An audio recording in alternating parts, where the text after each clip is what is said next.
You are about to take a historic journey.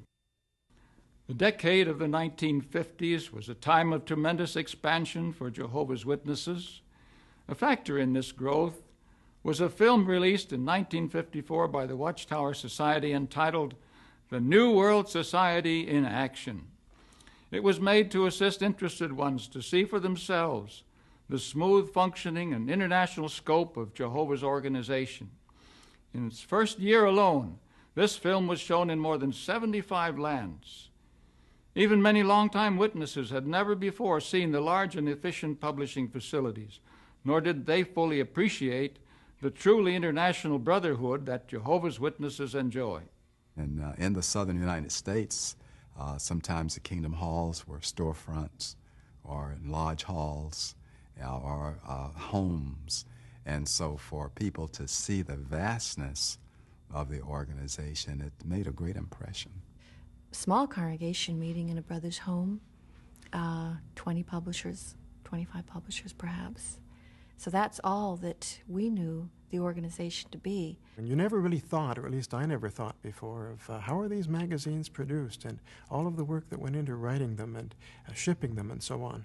You just never thought of that until we saw that film. But the film accomplished much more. It helped unbelieving relatives gain a more balanced view of Jehovah's Witnesses. Additionally, it helped break down prejudice in the communities that were opposed to their work. And it also helped the millions that saw it appreciate Jehovah's Witnesses were fulfilling a significant Bible prophecy. They were preaching the good news of God's kingdom worldwide. Of course, people weren't familiar with the society, and it made it more real. This film gave a view of the organization that they would not receive from the printed page or from the oral witness that we were giving. It stimulated me to take action. Seeing it, well, that was the time I made up my mind to dedicate myself to Jehovah. I think it's another example of how the society has used technology and various features to further the advertising of the King and the Kingdom all down through the years. The New World Society in Action had a profound effect on Jehovah's Witnesses. It spurred them on, and it helped them to realize that this organization is truly a product of God's Spirit. We now invite you to see for yourself the 1954 film, The New World Society in Action.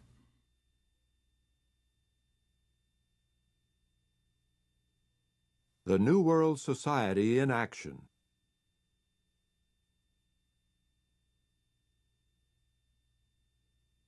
A film produced for you by the Watchtower Bible and Tract Society in Brooklyn, New York.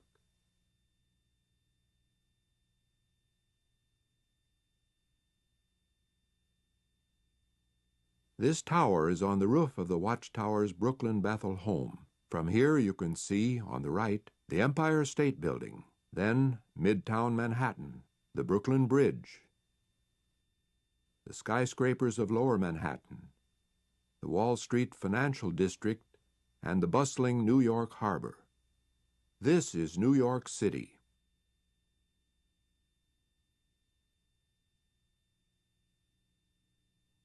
Just across the East River from all this bustle of commerce, at 124 Columbia Heights in Brooklyn, is the Bethel home, the headquarters of the Watchtower Bible and Tract Society, a center of New World action, the building from which the work of Jehovah's Witnesses is directed.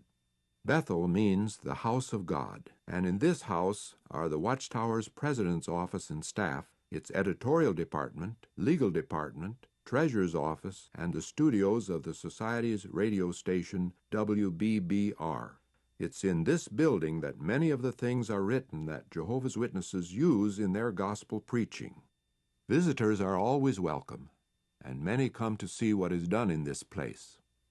Bethel is located on a quiet street in a pleasant neighborhood. The receptionist in the lobby is always glad to greet those who are interested in the Watchtower's activity, and will arrange to show them through the Bethel home. 500 Christian ministers live here. They spend their lives serving you, devoting all their time to publishing the Bibles and Bible literature used worldwide by Jehovah's Witnesses. Taking an elevator to Bethel's 10th floor, we see the president's office, where matters of worldwide importance in gospel preaching activity are handled. At his desk, the Society's president, Brother Knorr, gives his secretary, Brother Henschel, some dictaphone recordings with letters of Christian instruction for the Society's branches. Brother Knorr makes a call, and Brother Henschel, also a director of the Watchtower Society, passes the records to the brother who will type them. All work in harmony and unity, for everyone here is concerned with the advancement of praise to Jehovah's name.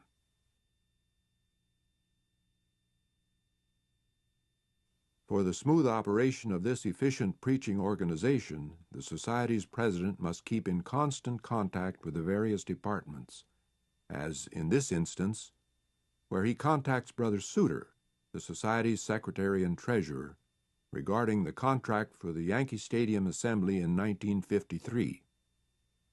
Brother Suter is going to have some clause in it checked by the legal department. Brother Reamer, another Society director, is here countersigning the checks that pay for supplies. Even with very careful buying, the cost of the supplies needed for the millions of publications used by Jehovah's Witnesses every year is very great.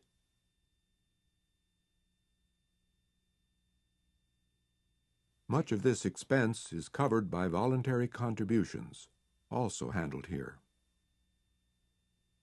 Now the contract is sent to the legal department, where the Society's legal counsel, Brother Covington, will check the matter. The legal department is continually concerned with the fight for free worship, giving you the right to hear the truth and to tell it to others.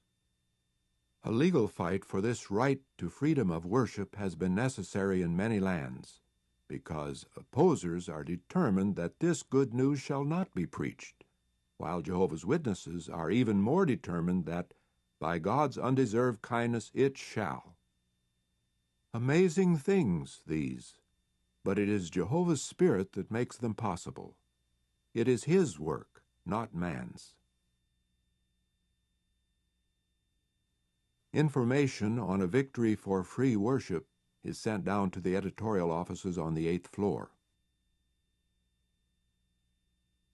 Sketches for awake illustrations are being considered when the material from the legal department arrives and is taken care of. The brother who will point to the illustrations and page the leaves of the magazine has just fixed up the dummy, which shows where each article and illustration will go in a forthcoming issue of Awake. Meanwhile, the material from the legal office is to be put into article form for the benefit of Awake readers throughout the world, so the news clipping desk's voluminous files of clippings and articles are referred to, and this material is taken to the writing offices by one of the brothers who will prepare the article and submit it for approval.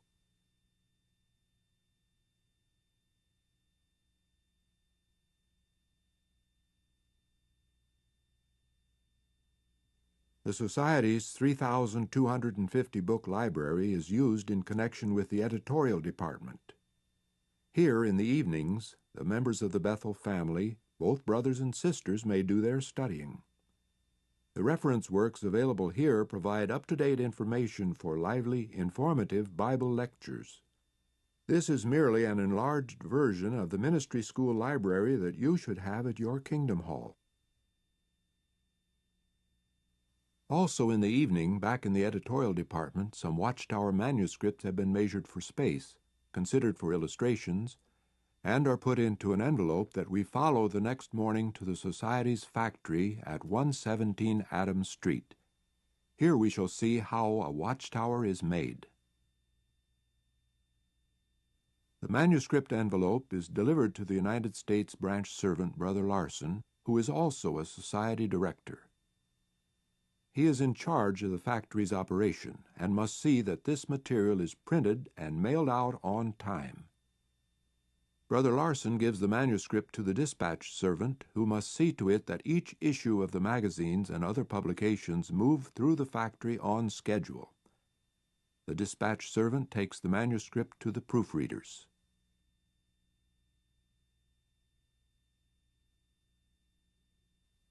The proofreaders must check to see that the spelling, punctuation, and grammar are perfect.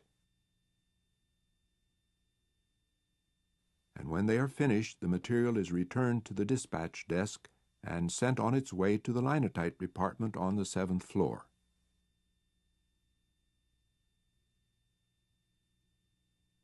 Here it is set up in type on one of these 13 typesetting machines. Publications containing the Kingdom message can here be set in any language using Roman characters, and also in Greek, Hebrew, Yiddish, Russian, Ukrainian, Arabic, and Armenian. Brother Feckel, in charge of this department, is also a director of one of the Society's corporations. There is no exalted position among such Christian brothers. Society directors work here just like anyone else. Brother Feckel is on the extreme left, working on this type that has now been arranged into pages and locked up in metal frames called chases. This type could now be used on small presses, but for the Society's fast rotary presses, a curved metal plate must be made, in the way that we shall now see. First, an impression or mold is made by placing a fiber mat on top of the type. Then some soft blankets. Then all this is put under a hydraulic press that stamps the shape of the type right into the fiber mat. As this is done, a completed mat comes out at the left. The mat is then put into the curved casting box which you see here, and molten metal, made up of antimony, lead, and tin, is poured into the box, where it flows into the impressions that the original flat type made on the now curved mat. While the metal is setting, a curved, molded plate that has already cooled can be taken out of the other casting box. This is done. The mat is taken off, and you can see the surface of the type on the curved metal plate. The high spots that might print black on blank parts of the page are routed off, so that the only thing that remains on the plate is the type printing surface.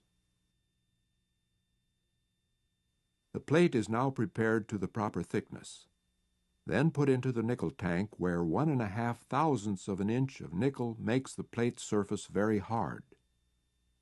The plate is then complete, ready to use, and is put onto a wagon and sent downstairs to the presses.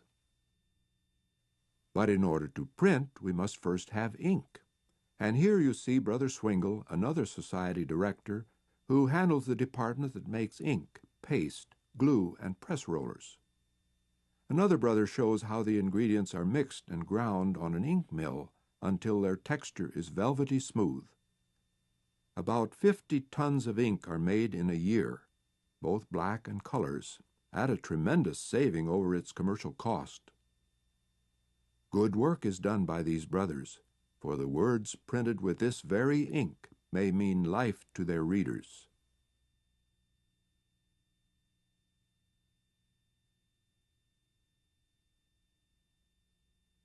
Now the plates that we saw made on the 7th floor are put on the Watchtower magazine press on the 6th floor.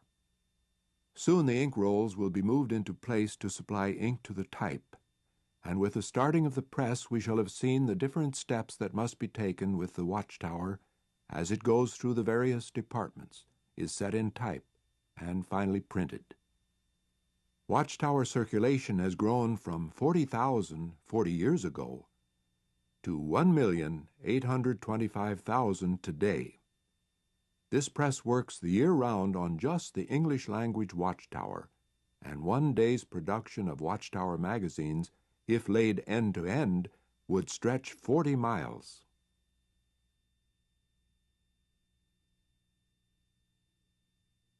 Here is the publication of the New World Society.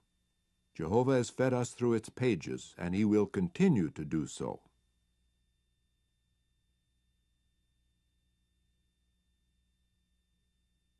The rough edges are trimmed off. Then these watchtowers will be addressed and mailed.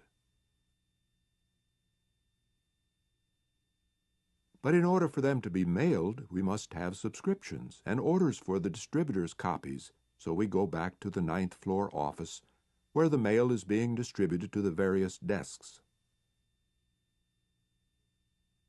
In the service department, mail is handed to Brother Sullivan, another society director, who has oversight over this department that handles correspondence with the circuit and district servants, and in general looks after the pioneers and congregations of Jehovah's Witnesses.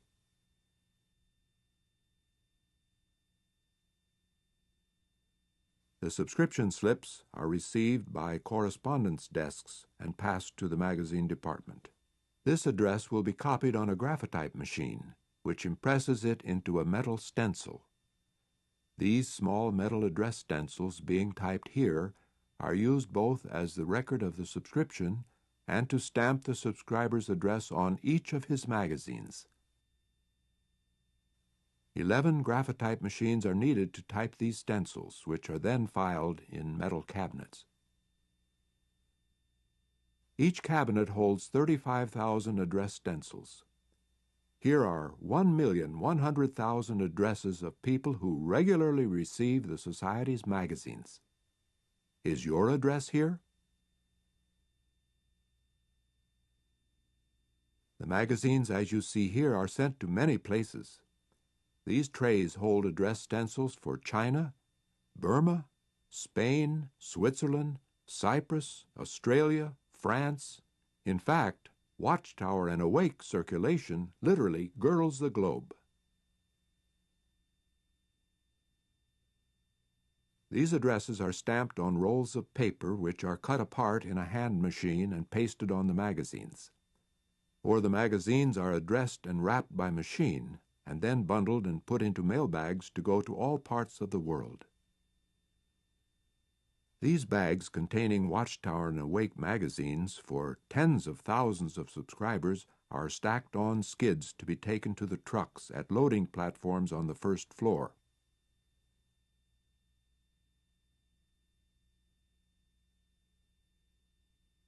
Here, books are being readied for delivery to steamship or freight lines, and still riding on the skids or wooden platforms, the bags full of magazines are loaded onto one of the Society's 4 large trucks for delivery to the post office.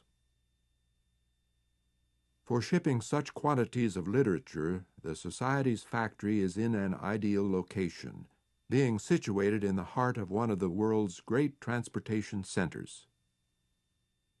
The Society's trucks delivered their magazines to the post office and have now gone to a nearby railroad siding to get paper for the factory. A great amount of paper is necessary on which to print the books and magazines that tell of the glorious kingdom message. 4 freight carloads of paper, about 100 tons, are received each week, loaded on the Society's trucks and transported to the factory, where we shall see a part of this being unloaded. This roll of paper is 59 inches wide, weighs 1,500 pounds, is 5 miles long, and will last just 40 minutes on the press, during which time it will be turned into approximately 15,000 Awake magazines. The operators of all this equipment are Jehovah's Witnesses. They all learned this work after coming to Bethel. They are Christian ministers from many places who have become skilled as efficient linotype operators, truckers, pressmen, and binders, so the kingdom message can be printed at minimum cost. They consider this printing just as important as is the house-to-house ministry, in which they also regularly engage. They know that for every extra 60 seconds that this press stands idle, 450 copies of Awake will not be produced that could have been made that day. So almost quicker than it takes to tell it, they have the old roll off, the new on, and the press starts rolling again. From above, you can see how the 59-inch roll is printed, cut into strips, and these laid over each other so that the pages will fall at the right place when the magazine is folded. Awake now has a circulation of 1,250,000 copies in 13 languages. Issues in 2 languages, English and Spanish, are printed on this press, 2 on other presses in this factory, and the other languages are printed in other lands.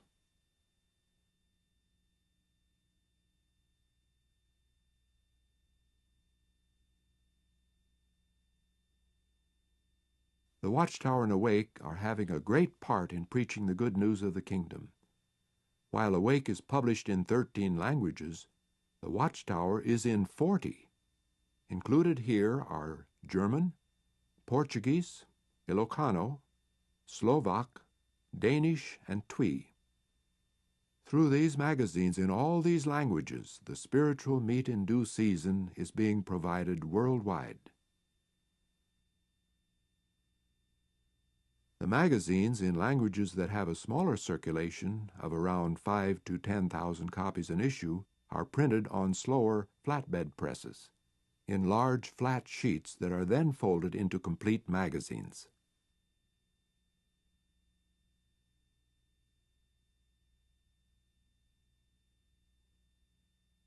Smaller printing is done on job presses, which turn out millions of copies of such things as handbills, tracts, informants, subscription slips, letterheads, and the like. The 90,100,000 public meeting handbills that this department produced in 1953 would make a stack 5.5 miles high.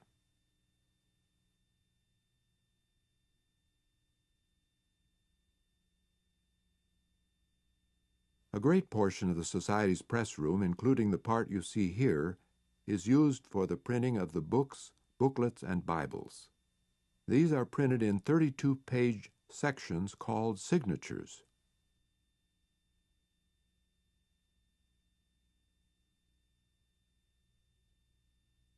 The signatures come out of the press that you see on the right and are tied in bundles until all the book's parts are printed, and then it can be bound.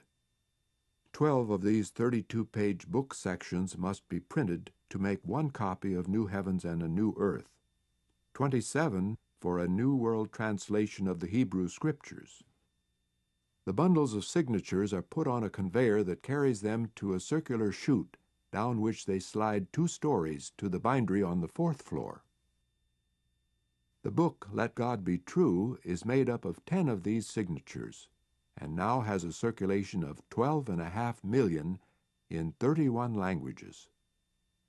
The thousands of persons who have come to a knowledge of the truth from it will realize the value of the work that their fellow members of the New World Society here are doing. When these pictures were made, the factory was reprinting the book This Means Everlasting Life, which is composed of 10 sections.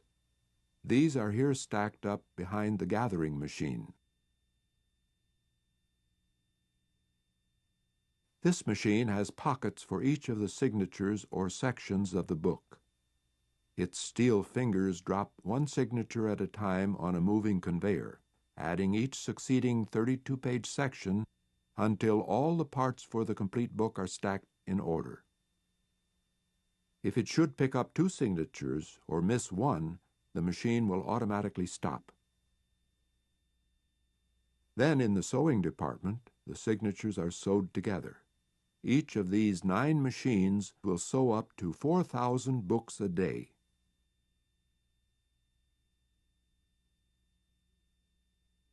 Unusual is the Watchtower Society's efficient method of printing 2 books on the same signature, and not cutting them apart until after they are sewed, thus increasing the production to about 4 million books a year. After being cut apart, the books are put into a rotary trimmer, where the rough edges can be trimmed off of 10 million pages a day.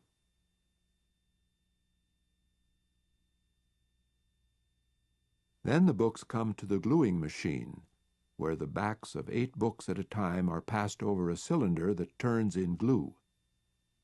They next go to the rounder, where the backbone, which is the part of the book that faces you on a shelf, is rounded. This permits it to open easily and to lie flat when opened on a table. The book is then put into the backliner where some cloth called crash is glued on to make a hinge strong enough to hold the cover. And finally, a heavy piece of paper is put on the back to keep the glue from soaking through in warm weather. Next, the covers are pasted on the book in this casing-in machine.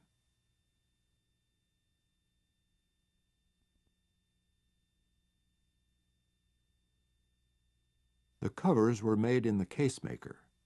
It glues hard boards on a long strip of cover material and cuts and folds these into the completed covers that come out of the right end of the machine. With this one operation, the covers are complete, except that they do not yet have the title on them. The covers are taken from the casemaker to the embosser, where the title of the book is stamped into the covers with gold foil. Here a stack of covers is put in at one end of the embosser, and the brother will take the embossed covers out of the other end.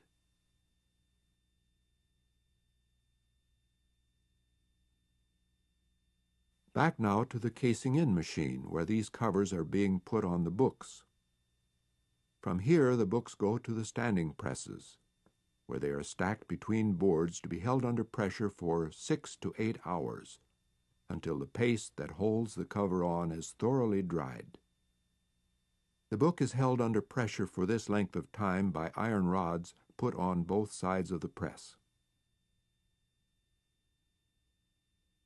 After the books are thoroughly dry, they're inspected, then packed directly into cartons. This means Everlasting Life, here being packed, has already reached a circulation of 4 million in 16 languages, giving countless multitudes the opportunity to learn the course that does lead to life, and how they should live today. After being packed into cartons, the books go down to the shipping department on the second floor, where orders are filled for all parts of the world. In an average month, nearly 10,000 cartons of Bible literature weighing some 400,000 pounds will be shipped from here, in addition to thousands of smaller parcel post packages and local shipments. Shipping is a major item, for to some places it costs as much as $2.60 to send one of these cartons of 60-bound books. The Society's factory, however, being within sight of Earth's busiest port, is in the best location in the world for such shipping. Why is all this shipping necessary? Because of your activity in the New World Society. To keep this large factory running, many things, of course, are necessary. The brothers who work in the machine and the electrical shops give good care to the expensive machinery that must be used in such extensive printing, and this care gives it a long life.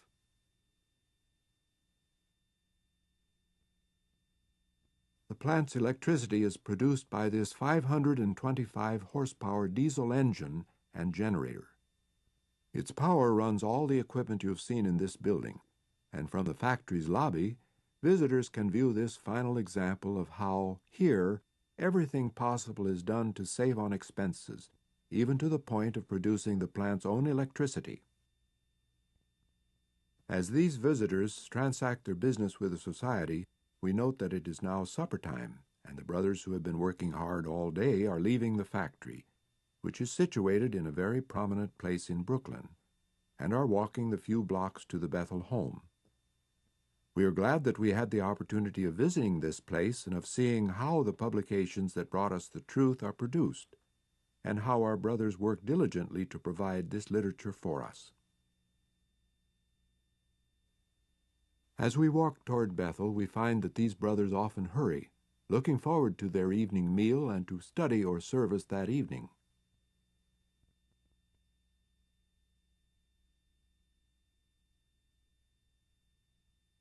After their evening's activity and a good night's rest, we see them coming down to breakfast the next morning. At the breakfast table, in a procedure followed by all the Bethel families throughout the world, They first enjoy the spiritual food of the daily scripture text and comments, which are discussed for 15 to 20 minutes each morning.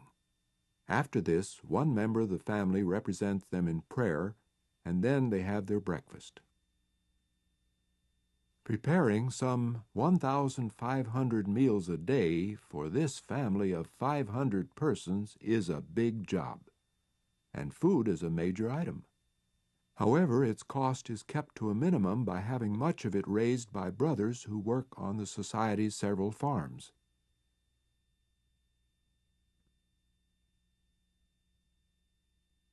Such matters as farm production and the purchasing of food are handled by the Bethel office. Brother Ulrich, also director of one of the Society's corporations, is here handling food and supply records. Additionally, these brothers see to such matters as the cleanliness and general operation of the Bethel home. Sisters who are members of this family also do good work, dusting the rooms, washing the sinks, cleaning the windows, and generally keeping this place neat and clean. For the convenience of this big family, there is a tailor shop that does cleaning and pressing work for a small charge, enabling the brothers to make a neat appearance as representatives of the theocratic organization. A sister does alterations of clothes. A brother takes care of the hairdressing and barbering. And other brothers do shoe repairs for the Bethel family, repairing about 75 pairs of shoes each week. Then there is the laundry, where the shirts and socks, the linen and bed sheets, the towels and pillowcases are kept clean and spotless. Bethel is run like a very large hotel would be, if such a place as a hotel could have the spirit and family unity of Christian love. Since so many clothes could not be hung up to dry, machines use centrifugal force to throw the water out as they whirl the clothes dry.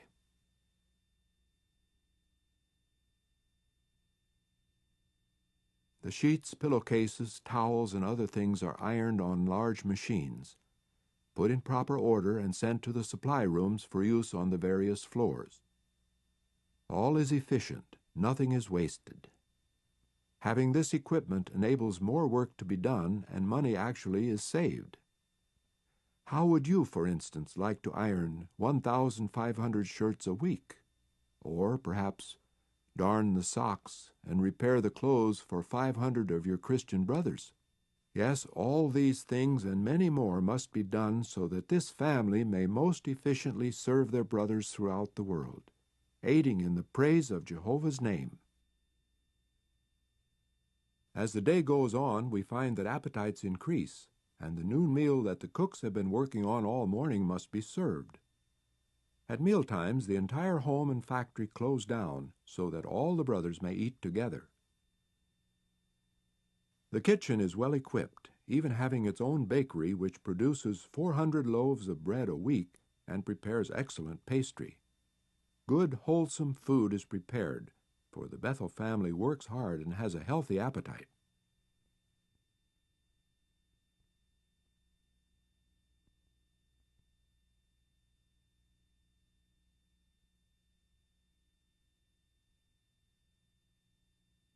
The cooks are preparing chicken for dinner. These were raised on the Society's farm. While they're doing this, others are cleaning and preparing the vegetables.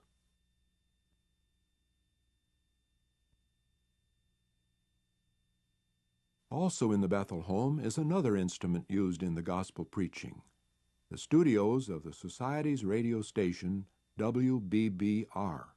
The announcer introduces a program, signals the control room,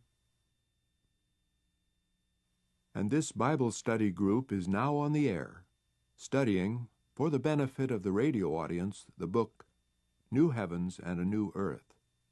Similar studies are put on throughout the week.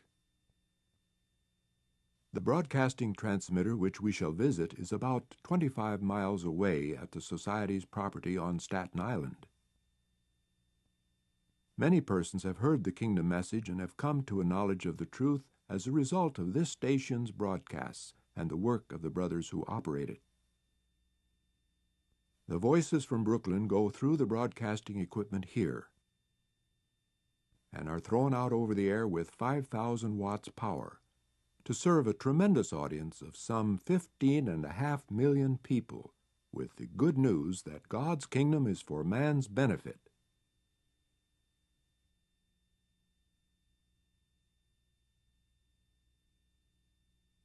The executive department of the Watchtower Society has its study here at Staten Island, and here we find Brother Franz, the Society's vice president, looking up certain information and preparing scriptural articles for publication. The research is careful and thorough, the information reliable and authoritative. A special reference library is here used in connection with this message of the New World.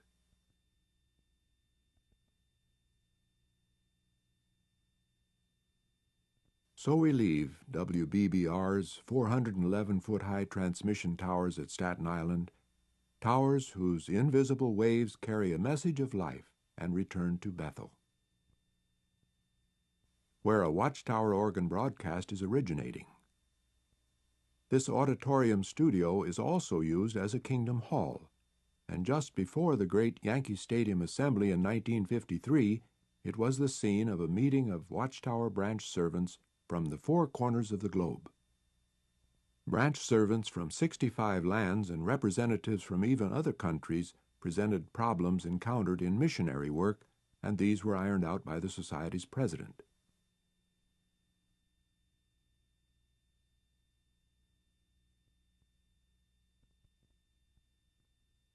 Many of these branch servants had graduated from the Watchtower Bible School of Gilead, where, as at Bethel, visitors are always welcome. Located in the highlands above Lake Cayuga, 250 miles northwest of New York City, this school is devoted to training missionaries, promoting Christian education.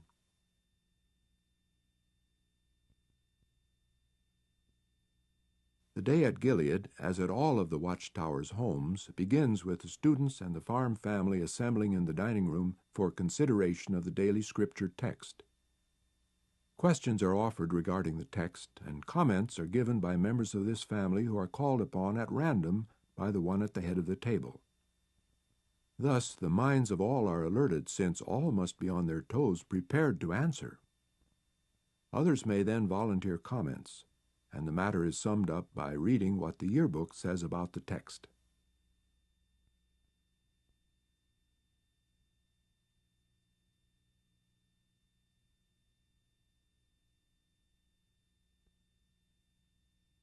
We hurry along now with one of the classes. This is Classroom D in the library building, where these brothers are studying the promises of God's Word, the fundamental doctrines of the Bible. On nice days, the public speaking session is often held in very pleasant surroundings, out by the fish pond in the little amphitheater that was built by the students and the farm family. After the regular classes are completed, the students assemble in the main auditorium where they are here learning about prayer wheels. A number of the brothers here will work with the New World Society in lands where these are used, so they're learning what the people believe about such things, in order that the truth may be properly presented to them. Many matters are here discussed, including the true religion concerning Jehovah God and Christ Jesus. In the lounge at the far side of the room is a picture of each class that has graduated from the school and gone on to foreign lands.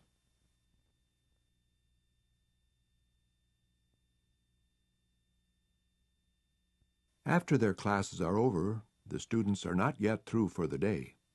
They help on various jobs at the school or around the farm, perhaps assisting with the milking of the excellent dairy herd that provides dairy products for the feeding of the brothers both here and in Brooklyn, or perhaps working in the gardens, or helping with the cheese making and storage, which cheese storage you see here.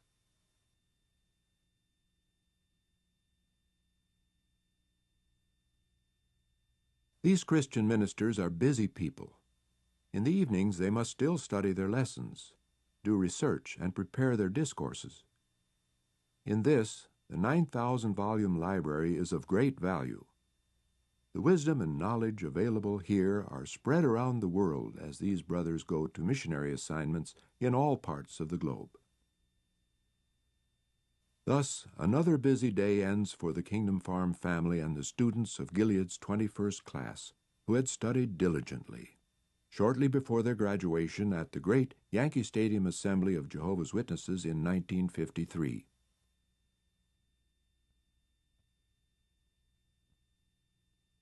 Were you there? Well over 150,000 people were fortunate enough to be able to attend this glorious 8-day New World Society Assembly of Jehovah's Witnesses in Yankee Stadium, New York, July 19th through 26th, 1953. From the world around they came, from more than 90 lands.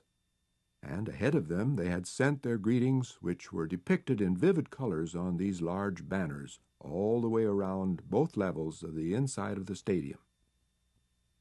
From Norway and Mexico and Argentina, happy people had come. From the world's four corners they had gathered to consider God's Word and to declare themselves for His new world. Our Christian brothers from many lands had assembled in this one place without controversy, with none of the quarreling and greed of the old world. These people had one purpose, one mind. They were people of all races and colors, formerly of all creeds, from all nations and kindreds and tongues, but united in service to Jehovah, in the bond of love and Christian brotherhood. These people came from the ends of the earth just to hear the truth, just to hear Jehovah's Word expounded. Their joy and happiness showed the spirit that will be evident in the new world. Only the power of Jehovah God could accomplish such unity as was evident among the happy people from many lands that you see here. Truly, this was an outstanding example of the New World Society in action.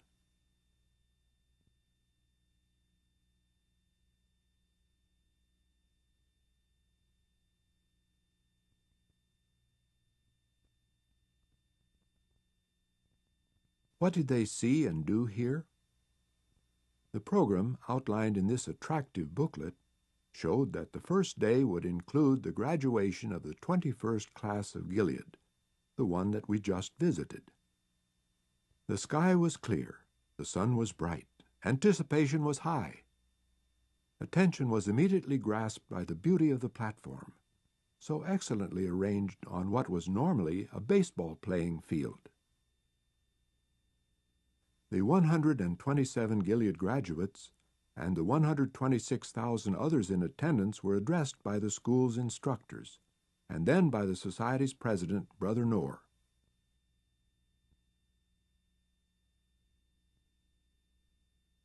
One of the most stirring sights of the graduation was when all the graduates of former classes who were in the audience were asked to stand. These were faithful ministers who had participated in the growth of the New World Society in their area, sometimes from a small handful to many thousands during the less than 11 years since Gilead's first class had begun. Of the 1,600 missionary graduates from Gilead who are now in the field, this 945 had been able to come in from the field, which is the world. Just look at the number of them who were there.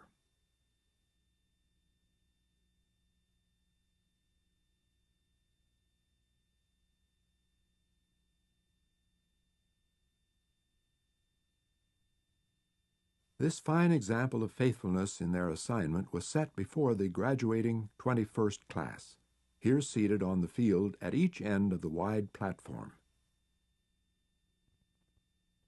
From this beautiful platform, the great shepherding work was discussed, and it was pointed out that it isn't hard to identify the false shepherds or the true ones today. Brother Franz, the Society's vice president, admonished the graduates to fully accomplish their ministry and to show Christian love in their assignments.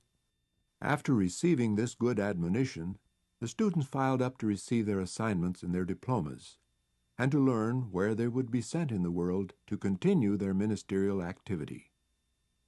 Brother Schroeder, the registrar of Gilead, assisted Brother Knorr in issuing the diplomas to students from 28 lands, who would go to 44 countries, to Europe and Africa, Asia and Latin America, and Jehovah's rich blessing would be with them. Indeed, it was a joyful time, full of keen anticipation of marvelous blessings in the service of the Creator. In the evening, the students told of life at Gilead, and entertained with a pleasant program of songs from their native lands. The first day ended, and the next came. The great resolution went on record before God and all men, with the declaration that Jehovah's Witnesses are one united New World Society, and will abide firmly by its godly principles. The new witnessing aid, Make Sure of All Things, was released to a most enthusiastic audience, and Yankee Stadium was the scene of great rejoicing as Jehovah's Witnesses determined to use this new aid zealously in all their ministry. The audience's enthusiasm is manifest in these happy faces.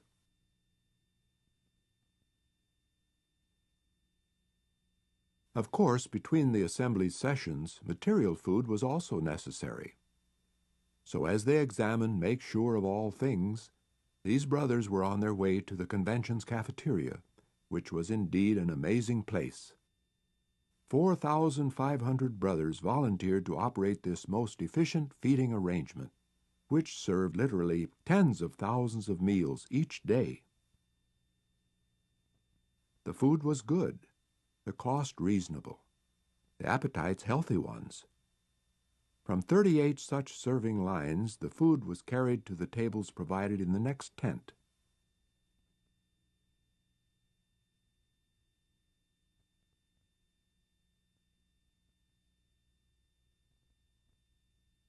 The brothers in the large and efficient kitchen worked hard to get everything ready on time. And after eating in the cafeteria, the conventioneers returned to the stadium for more spiritual food.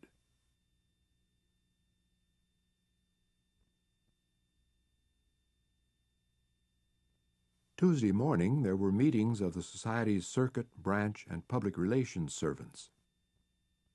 And in the afternoon, Brother Knorr released Preach the Word, a 32-page booklet containing the kingdom message in 30 languages, so that any Christian minister could witness in any major tongue.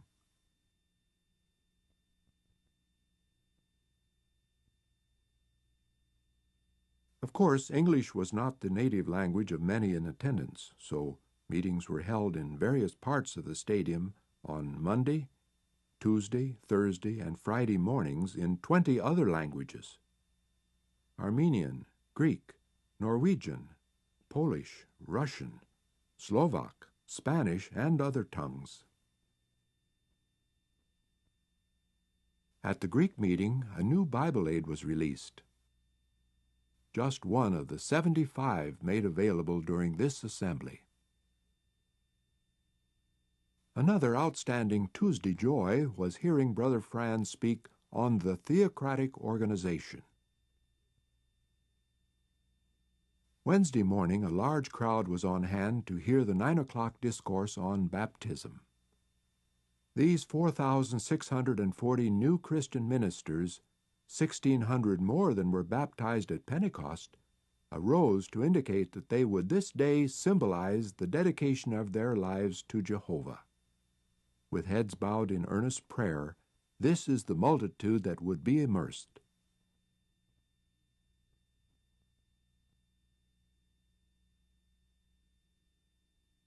In an orderly manner, appropriate for members of the New World Society, the immersion candidates walked out to the sidewalk to board the special buses that operated a constant shuttle service to the immersion pool.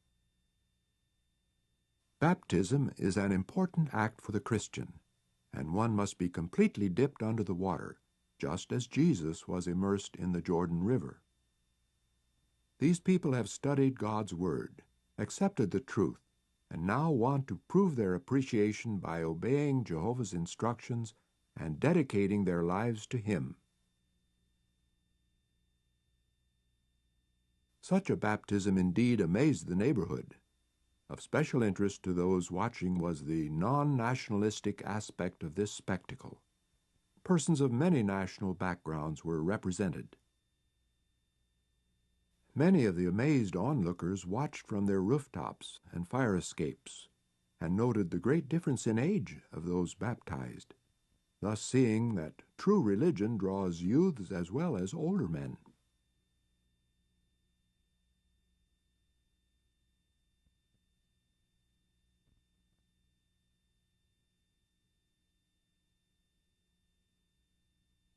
The act of being dipped has no value unless the one being baptized has dedicated his life to Jehovah.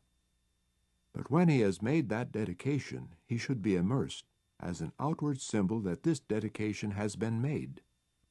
Of those immersed, 1,861 were men, 2,779 were women.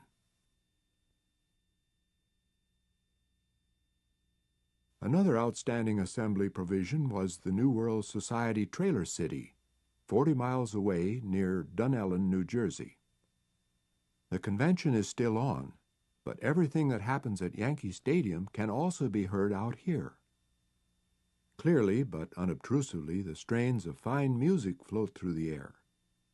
Then the voices of speakers who dwell calmly but eloquently upon Bible teachings that have to do with life and good works.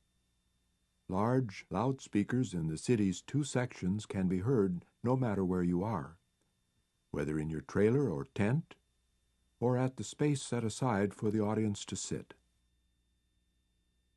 Amazingly, most of this orderly city sprang up practically in one day. 20,000 persons moved in within 12 hours, and that is 1 every 3 seconds. A groceryman who supplied much of the city's food said, "I can sense the difference the minute I turn off the highway." And indeed you could.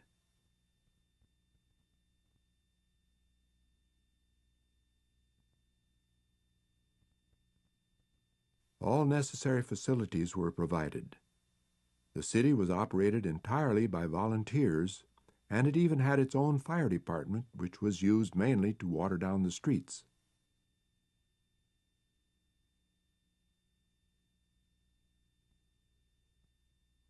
Cafeteria boilers, shower buildings, and other facilities had been set up, the labor having been volunteered by Jehovah's Witnesses who live in the area. Yes, many things were needed. In this tent, even a well-staffed first aid department was at hand to take care of any difficulties or illnesses.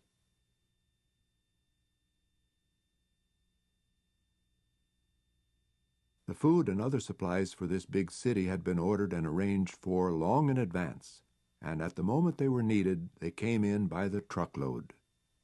Good planning made everything available at just the right time. Here are some of the trucks that were in Trailer City at one time.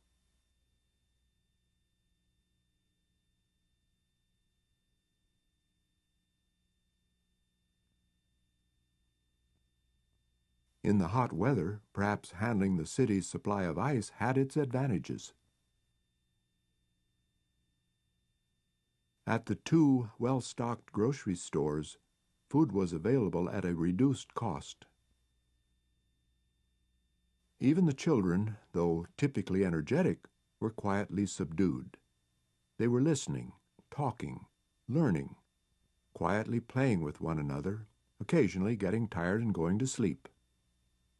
The grocery man who commented on the city's orderliness said, "No loud noise, no rowdiness, no harshness. You come away realizing you just visited a big city without hearing one harsh sound in it. That is something," he said. "That is a modern-day miracle." The interest of all these earnest people was centered around the good message coming from Yankee Stadium.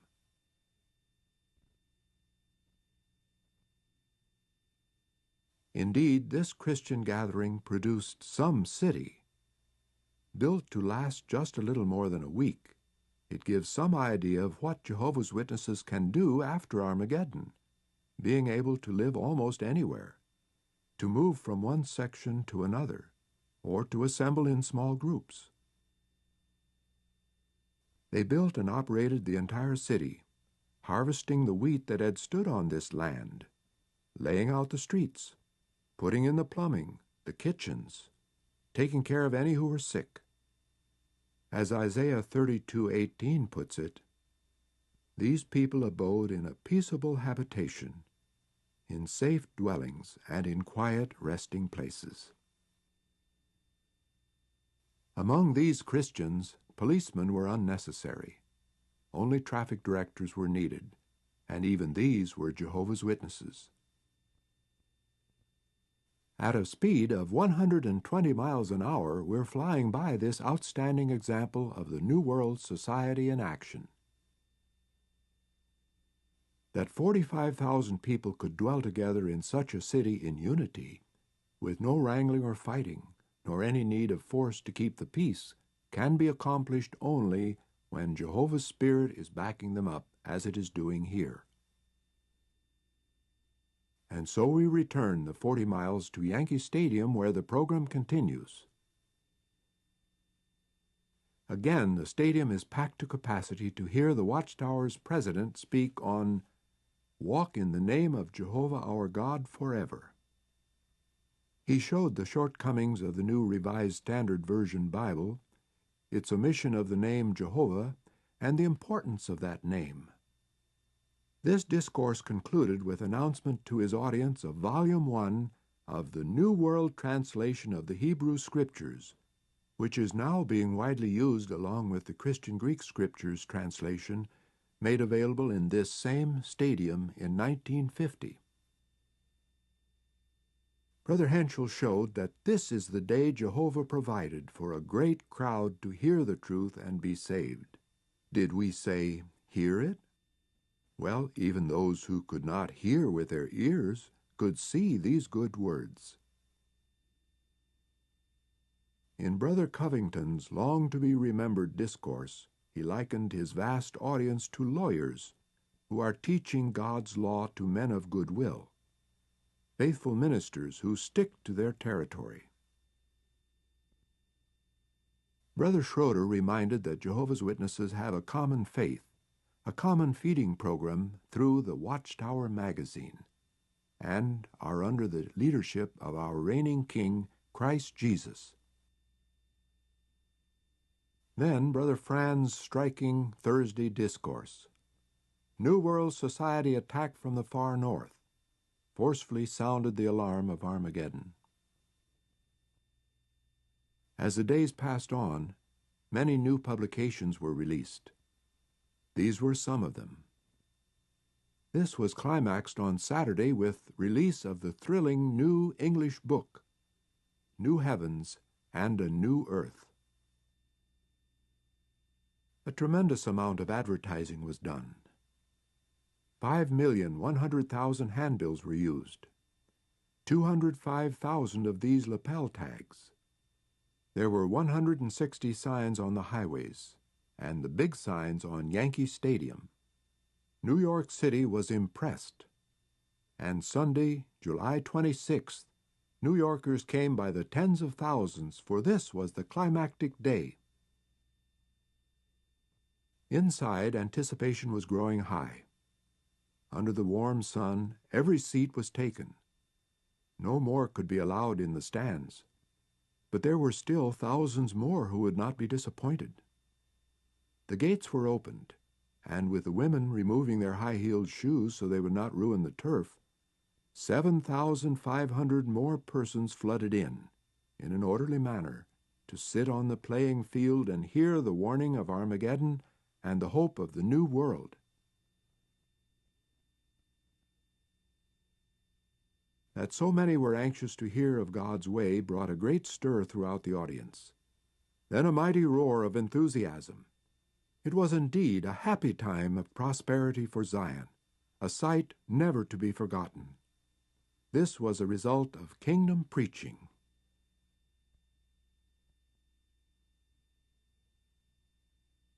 4 o'clock came and the speech began. 91,562 persons were in the stadium. 74,267 more listened from the surrounding tents and from Trailer City, making a total of more than 165,000, and an unnumbered multitude listened over radio station WBBR. Brother Knorr appealed solely to sober judgment. To his attentive audience he explained, "Armageddon will be the worst thing to hit the earth within the history of man. God's new world will be the best thing ever to come to distressed mankind and will never pass away. The new world's King, Christ Jesus, will provide a home worthy of his family, a paradise of health and life. This privileged audience heard scriptural proof of these divine promises, and you can read it for yourself in the printed copy of this inspiring talk, this booklet, After Armageddon, God's New World." A great multitude had here spent 8 days in New World living, yet they were still to see much more. During the 3 days following the assembly, more than 15,000 of these brothers visited the Society's Brooklyn plant, the place where the message of the New World is printed and sent to all parts of the earth. Quite extensive construction is underway near the factory for a highway, park, and civic center, and in this reconstructed area, this factory will make a good appearance for the New World Society.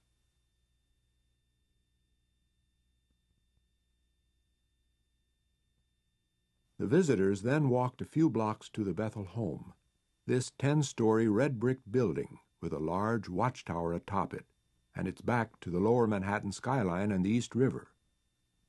The visitors were thrilled with what they saw, and the neighborhood marveled at the good Christian conduct of Jehovah's Witnesses. In 3 days, 15,418 visitors came through the doors of this home and were indeed made welcome. They witnessed the tranquility and peace of this place, where Christian love prevails, and the Society was glad to have them visit here.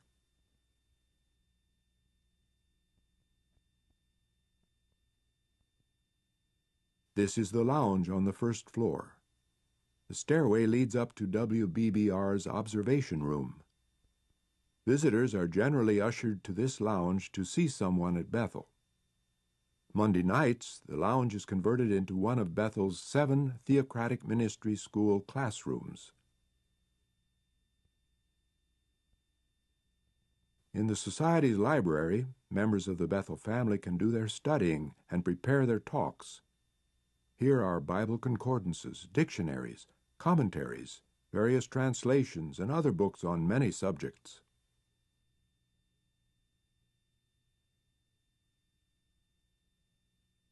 In the Kingdom Hall, each Monday evening, the Bethel family assembles to study the Watchtower, studying the same lesson that these brothers will have in their congregations the following Sunday.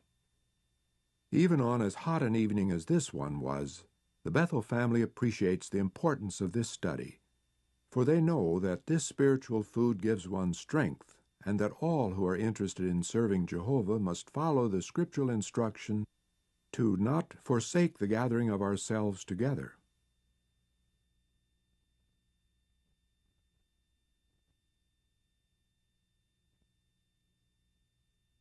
The visitors also saw WBBR's studios, where Brother Macmillan is reading material from the Watchtower. Then many of them went out across the New York Harbor, past the Statue of Liberty to Staten Island, where the station's transmitters are located. Radio station WBBR speaks out boldly with well-rounded out, pleasingly informal programs. In New York, where many exclusive apartment house dwellers are beyond the reach of a door-to-door Kingdom publisher, this station's 5,000-watt voice of praise to Jehovah tells its listeners that the troubles of today are signs of the Kingdom's establishment. The brothers who work in the vegetable gardens on the station's grounds produce food that helps to feed the Bethel family, cutting down on costs so that the Bible literature can be presented to the people at very low contributions. The Watchtower Society is in no way commercial.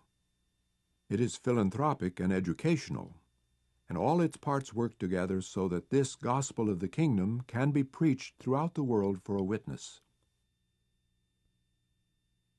Thus, even these vegetables will aid in that proclamation.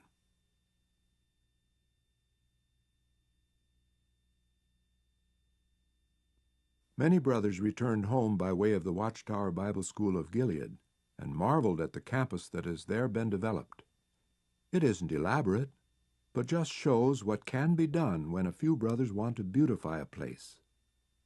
Members of the farm family and Gilead students have added improvements and have created what many visitors have described as a sample of the peaceful tranquility of the new world. What a joy that new world will be, with all who are living praising Jehovah, with the spirit of peace and Christian brotherhood extending to all men wherever they live, with Eden's blessings restored to earth. Then, as the psalmist long ago promised, the earth will indeed yield its full increase.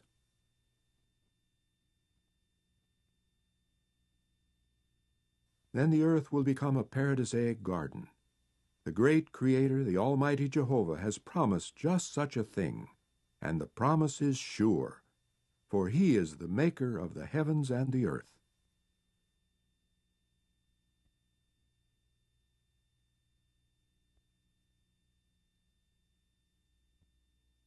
Eventually, the whole world will be such a garden. But first, a great witness work must be completed. So, by all the means of transportation they had used to come to this New World Society assembly, by seaway, railway, airway, and highway, Jehovah's Witnesses returned to their home territories, to there awaken many more men of goodwill to the old world's end and the blessings of the new.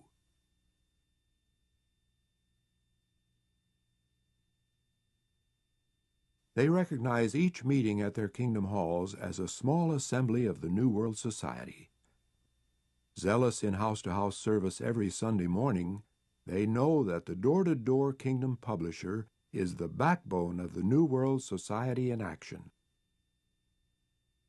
A mature publisher goes along with a newer one in Jehovah's service, as they call at the door of a modern home in the United States.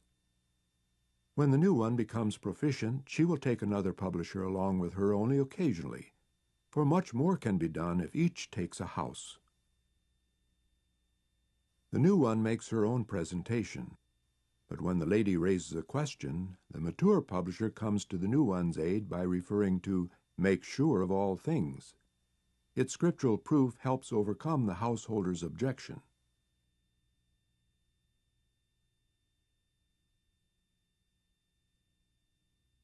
Another group of New World Society representatives finds a man working in his yard and encounters a certain difficulty.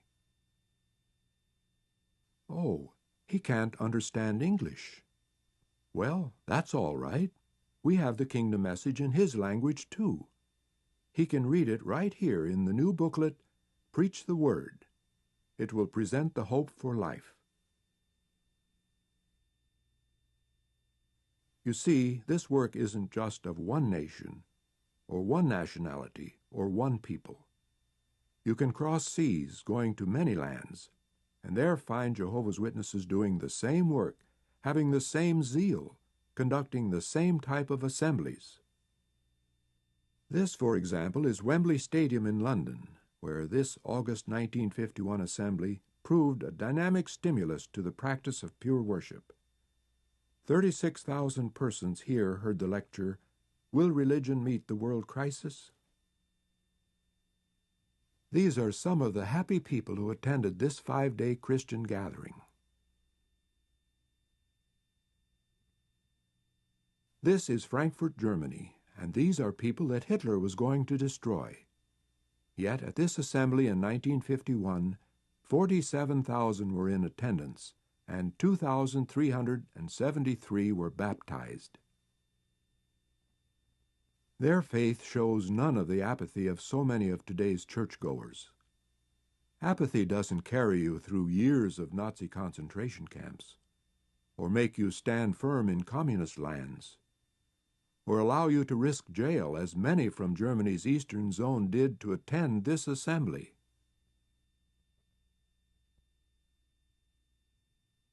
This is Johannesburg in the Union of South Africa in December 1952.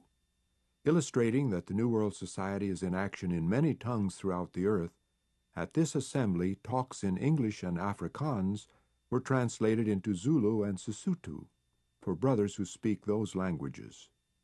Brother Henschel of the Brooklyn Bethel family here speaks through 2 interpreters.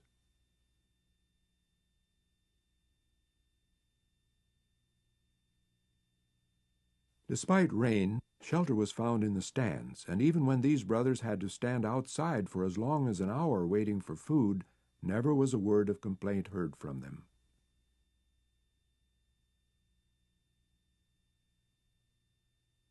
In Salisbury, southern Rhodesia, 250 Europeans met in assembly, and 15,000 Africans, some of whom you see here. There were no great stadiums here, so the multitudes, reminding us of those who came to isolated places to hear Jesus, gathered out in the open under clear skies to listen to the message. That people from many different tribes and all parts of the land could meet with no fighting or bloodshed amazed the Africans, the police, and the Europeans. It was taken for granted, however, by the Christians who were in attendance. These witnesses of Jehovah, your Christian brothers, know what they believe, can prove it from the Scriptures, are zealous in their activity, and considered it well worth the effort to come and hear the good message.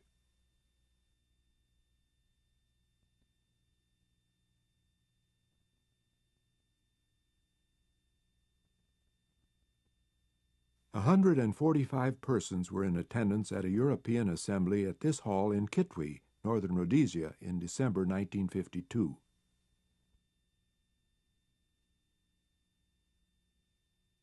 And at the African Assembly at Kitwe, an amazing 20,000 were in attendance. Here again, in the heart of Africa, there was no stadium, but that didn't stand in the way of these energetic witnesses for Jehovah. They cut enough material from nearby forests to make benches for more than 18,000 people, a quarter of the seating capacity of New York's famed Yankee Stadium. Yet this was not in one of the world's great cities, but in a clearing in Central Africa.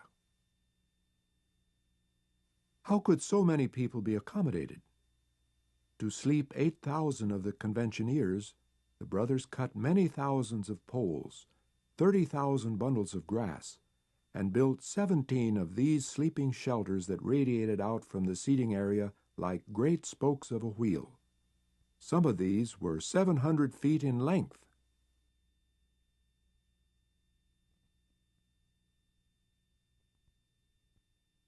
Put yourself in their place. Some of these people rode bicycles for 2 weeks, traveling more than 500 miles each way. Others walked 4 days through an area of wild beasts, then traveled 2 more by primitive bus to reach this assembly. All of Jehovah's Witnesses should have such zeal for assemblies. Brother Knorr spoke eloquently on, "It is time to consider God's way." The brother on the right is translating the talk into Sibemba for the benefit of the assembled multitude.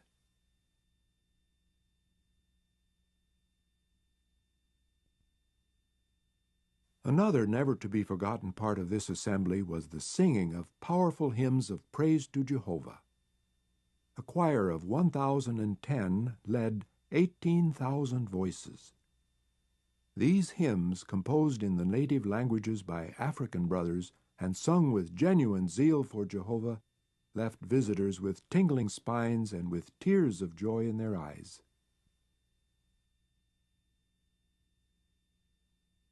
"Lift up your eyes and view the fields," said Jesus, "that they are white for harvesting.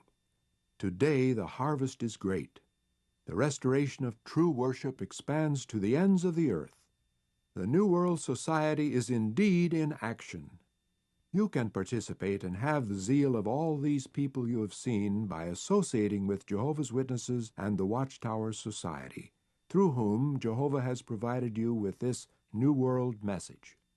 So, since it means your very life, take as your everlasting determination the psalmist's vow, "Every day will I bless you, and I will praise your name forever and ever."